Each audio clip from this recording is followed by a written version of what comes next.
Oke, selamat pagi semuanya. Assalamualaikum warahmatullahi wabarakatuh. Salam sejahtera buat semuanya. Om Swastiastu, salam kebudayaan.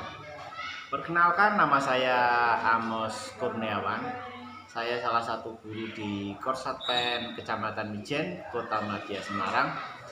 Yang kali ini saya itu akan membagikan sedikit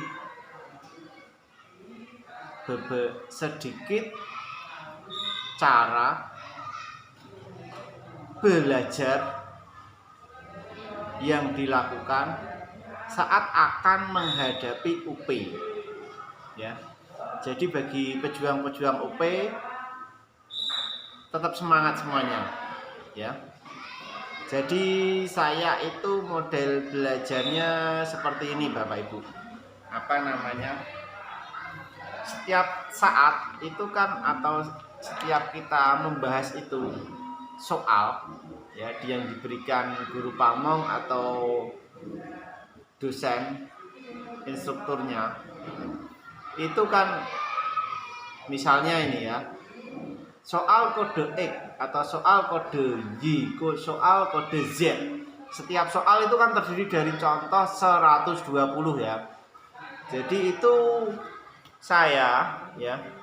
Jadi dari soal yang banyak itu, ya, saya saya ringkas. Jadi inti soalnya itu ini, lalu kita cari jawabannya ini. Itu hampir contoh soal misalnya ya yang hanya kode X itu saya tulis semua, ya. Jadi memang butuh perjuangan ini, ya. Dari 3 contoh soal itu berarti 120 dan 120, 360 soal. Setelah kita ringkas seperti itu, kita baca-baca. Setelah ringkas seperti itu, kita baca-baca, ya. Jadi kita tahu contoh soal nanti yang akan keluar UP itu sebetulnya hanya di itu saja. Ya mungkin ada yang dirubah, ya. Tapi kalau saya lihat itu hampir sebagian besar atau 50% itu hanya itu. Nah, itu sedikit dari saya. Tapi kan Bapak Ibu juga punya cara belajar sendiri-sendiri yang situ, ya. Lalu yang kedua itu saya mengikuti YouTube Intan Purnomosari itu ya. Jadi dari Mbak Intan atau Bu Intan itu saya ikuti, itu bagus, detail, ya. Dari yang dijelaskan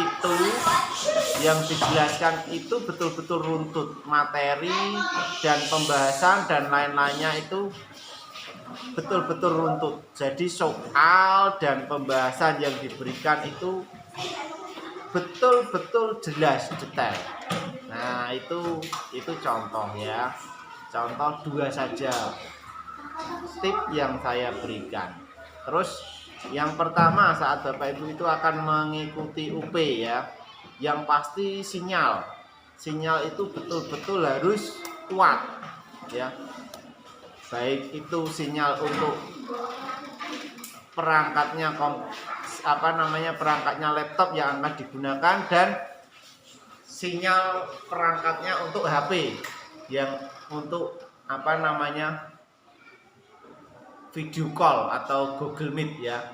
Jadi kalau bisa itu sendiri-sendiri ya. Misalnya yang laptop pakai WiFi yang kuat, sedangkan pakai HP pakai data yang kuat ya. Dari semuanya itu juga ada faktor penentu utama ya. Kalau Bapak Ibu mempunyai kepercayaan masing-masing beragama, yang utama tetap percayalah kepada Tuhan bahwa kita itu bisa lulus, kita itu bisa melampaui itu semua ya. Terima kasih Bapak Ibu, itulah sedikit tip yang saya berikan. Apabila ada kata-kata yang salah yang saya berikan dan kurang berkenan dari Bapak Ibu semua, saya mohon maaf. Wassalamualaikum warahmatullahi wabarakatuh. Terima kasih buat semuanya. God bless you all.